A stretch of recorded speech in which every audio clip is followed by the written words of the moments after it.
যে স্ত্রীরা স্বামীর গায়ে হাত তুলে তাদের সাথে সংসার করা জায়েজ আছে কিনা, অথবা এদের পরিণতি কি হবে? চমৎকার একটি প্রশ্ন। এর আগেও এই ধরনের প্রশ্ন এসেছিল আমাদের কাছে যে স্ত্রী স্বামীর গায়ে হাত তোলে। একবার এক ভাই ফোন দিয়ে বলছে যে হুজুর, আমার ওয়াইফ আমার প্রায় ঝগড়ার সময় গায়ে হাত তোলে। তো আমি অবাক হলাম, আরে ভাই ওয়াইফও স্বামীর গায়ে হাত তুলে বাংলাদেশে? বলছে হ্যাঁ হুজুর, আপনি জানেন না কত ওয়াইফ যে তার স্বামীর গায়ে হাত তুলে ঝগড়ার সময়। আমি অবাক হয়ে গেলাম।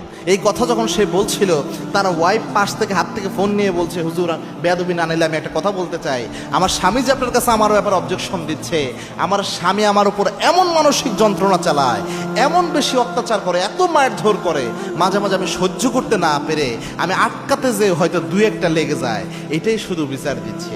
এই জন্য এই ধরনের প্রশ্ন যে আসে সবসময় যে শুধু স্ত্রীরই দোষ, স্ত্রী একবারে স্বামীকে চড়থাবর মারে, এটা বাংলাদেশের মেয়েদের দিয়ে সচরাচর হয় না। তবে এমন মেয়ে থাকতেও পারে, বলা যায় না। তবে বোন শুনে রাখে, আল্লাহর হাবিব সাল্লাল্লাহু আলাইহি ওয়াসাল্লাম বলছেন, খেয়ারুকুম লিনিসাইকুম, তোমাদের মধ্যে ওই পুরুষ আল্লাহর কাছে সেরা যেই পুরুষ তার স্ত্রীর কাছে সেরা, আবার ওই নারীও আল্লাহর কাছে সেরা যেই নারী তার স্বামীর কাছে সেরা। এই জন্য স্বামী স্ত্রী একজন আরেকজনকে রেসপেক্ট দিবে, সম্মান দিবে, এটাই হচ্ছে ইসলামের নির্দেশনা।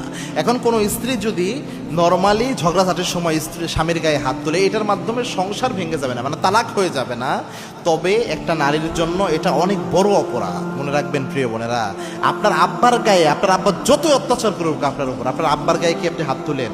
তো আপনার স্বামী তো আপনার আব্বার চেয়ে আপনার কাছে বেশি দামি, বেশি মূল্যবান।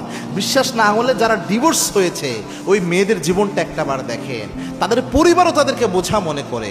স্বামী যে কত বড় ছায়া, এটা হিসাব ছাড়া। আবার যে ভাইয়েরা স্ত্রীর গায়ে হাত তুলেন, আপনার শেষ জীবনের সাথে কিন্তু আপনার ওয়াইফই হবে।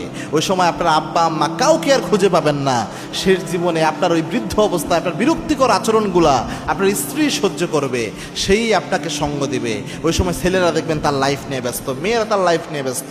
এই জন্য স্ত্রীর সাথে সম্মানজনক আচরণ করে। মনে রাখবেন, যেই যার উপর জুলুম করুক, স্ত্রী যদি স্বামীর উপর করে, স্বামী যদি স্ত্রীর উপর করে, দুইজনেই কিয়ামতের দিন আল্লাহর দরবারে আসামি হবে।